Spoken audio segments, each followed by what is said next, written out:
Hai, selamat datang di video pembelajaran Pendidikan Pancasila dan Kewarganegaraan.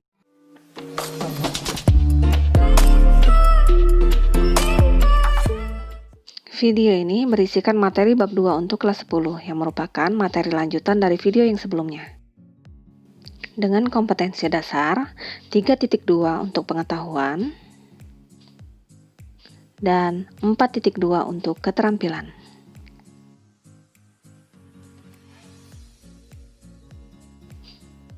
Pada bagian 3 ini, kita akan membahas mengenai agama dan kepercayaan, serta pertahanan dan keamanan.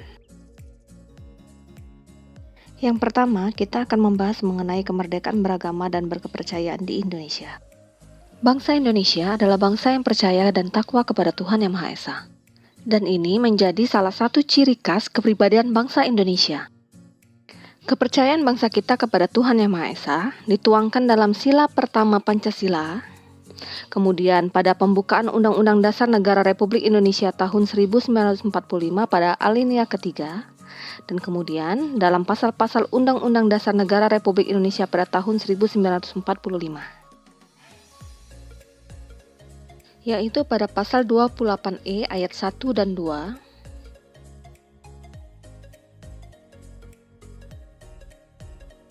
serta pada pasal 29 ayat 1 dan 2.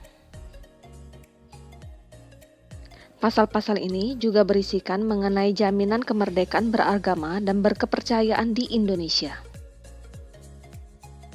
Kemerdekaan beragama dan berkepercayaan mengandung makna bahwa setiap manusia bebas memilih melaksanakan ajaran agama menurut keyakinan dan kepercayaannya, tanpa ada paksaan oleh siapapun dan dari pihak manapun. Karena ini merupakan hak asasi setiap orang. Kemerdekaan beragama tidak boleh dikurangi dengan alasan apapun, sebagaimana diatur dalam pasal 28I ayat 1.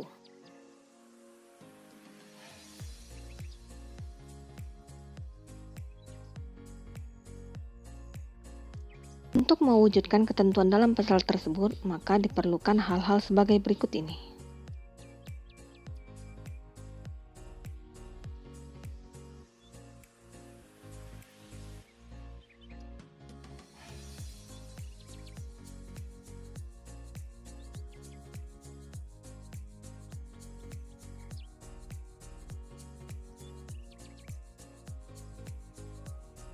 Adanya kemerdekaan beragama di Indonesia ini menyebabkan Indonesia mempunyai agama yang beraneka ragam, yaitu Islam, Katolik, Protestan, Hindu, Buddha, dan Konghucu. Agar keberagaman ini tidak menjadi hambatan dalam memperkokoh persatuan dan kesatuan bangsa, maka harus dibangun kerukunan umat beragama. Sebagai landasan toleransi antar umat beragama, Indonesia memiliki 3 prinsip dasar kerukunan yang dikenal dengan sebutan Tri Kerukunan Bangsa atau Trilogi Kerukunan Umat Beragama. Yang pertama, kerukunan internal umat seagama. Yang kedua, kerukunan antar umat berbeda agama. Dan yang ketiga, kerukunan antar umat beragama dengan pemerintah. Nah, sekarang kita akan membahas mengenai sistem pertahanan dan keamanan negara Republik Indonesia. Apa itu pertahanan negara? Menurut Undang-Undang Nomor 3 Tahun 2002, pertahanan negara merupakan segala usaha untuk mempertahankan kedaulatan, keutuhan wilayah NKRI, dan keselamatan segenap bangsa dari segala ancaman dan gangguan terhadap keutuhan bangsa dan negara.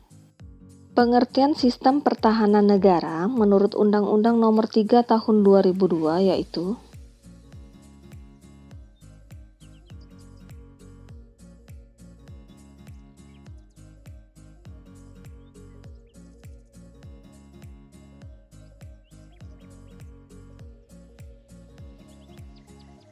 ciri pertahanan dan keamanan negara yang bersifat semesta yaitu yang pertama, kerakyatan. Artinya, orientasi pertahanan dan keamanan negara diabdikan oleh dan untuk kepentingan seluruh rakyat.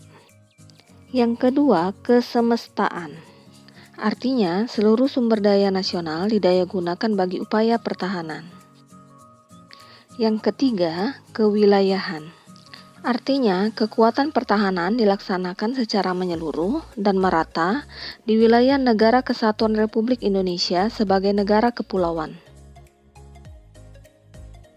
Mengenai sistem pertahanan dan keamanan negara Indonesia ini diatur pada pasal 30 Undang-Undang Dasar Negara Republik Indonesia tahun 1945 dari ayat 1 sampai dengan ayat 5.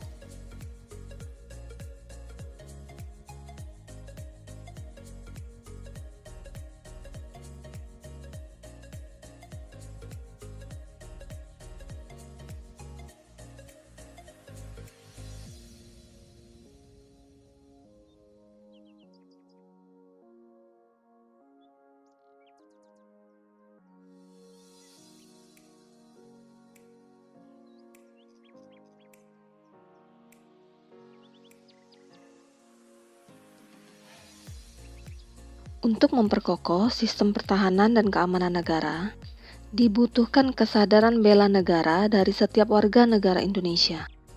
Bela negara merupakan sikap dan perilaku warga negara yang dijiwai oleh rasa kecintaan terhadap NKRI berdasarkan Pancasila dan Undang-Undang Dasar Negara Republik Indonesia tahun 1945 dalam menjamin kehidupan bangsa dan negara. Kesadaran bela negara pada hakikatnya adalah kesediaan berbakti pada negara dan kesediaan berkorban membela negara. Mengenai kewajiban bela negara ini diatur dalam pasal 27 ayat 3.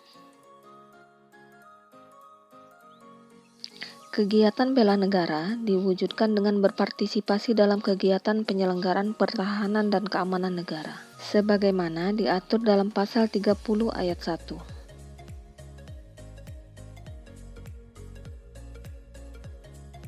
Partisipasi dalam pembelaan negara dapat dilakukan dengan cara yang pertama, melalui pendidikan kewarganegaraan.